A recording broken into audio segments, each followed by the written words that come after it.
Hey guys, welcome to stock analysis with Arjun channel. तो आज हम वॉरेन इंटरप्रिटेशन बुक का चैप्टर 4 पढ़ेंगे। Let's start.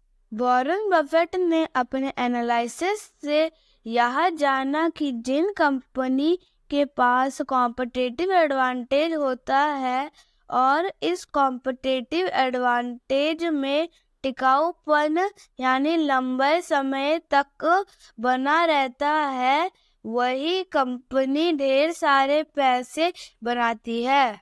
जैसे कोका कोला पिछले 122 सालों से एक ही प्रोडक्ट बेच रही है। इस बात की पूरी संभावना है कि आने वाले 122 सालों तक वही प्रोडक्ट बेचती रहेगी। प्रोडक्ट में कंसिस्टेंसी यानी स्थिरता कंपनी के प्रॉफिट में स्थिरता पैदा करती है।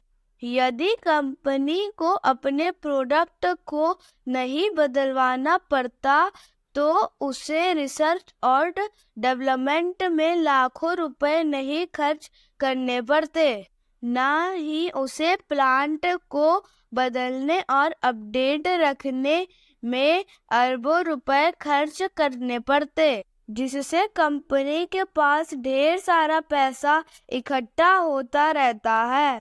इसका अर्थ है कि कंपनी को अपनी दूसरी ब्रांच लगाने के लिए बहुत अधिक कर्जा यानी लोन नहीं लेना पड़ेगा, जिसका अर्थ कि उसे ब्याज में बहुत अधिक भुगतान नहीं करना पड़ेगा, जिसका अर्थ है कि कंपनी के पास बहुत सारा पैसा इकट्ठा हो जाएगा।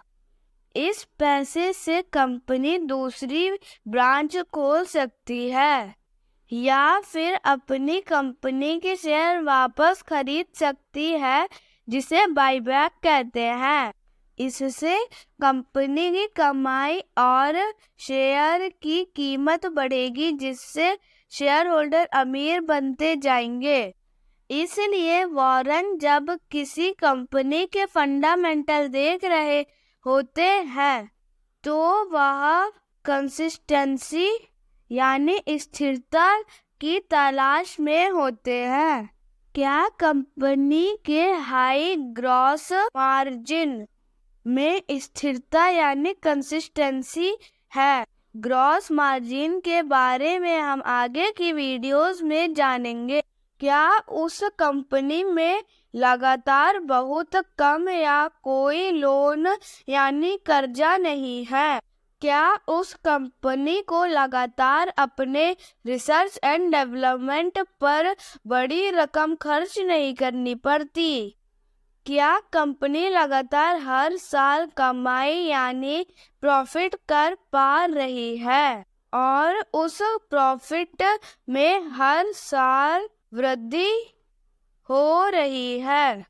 यह कंसिस्टेंसी यानी स्थिरता जिस कंपनी में दिखाई पड़ती है, मतलब कंपनी के पास ड्यूरेबल कॉम्पिटिटिव एडवांटेज है। वॉरेन बफेट जिस स्थान पर यह पता लगाने जाते हैं कि कंपनी के पास ड्यूरेबल कॉम्पिटिटिव एडवांटेज है कि नहीं, वह उसका फंडामेंटल स्टेटमेंट है, जिसके बारे में हम आगे की वीडियोस में विस्तार से जानेंगे। Thank you for watching. जय हिंद, जय भारत।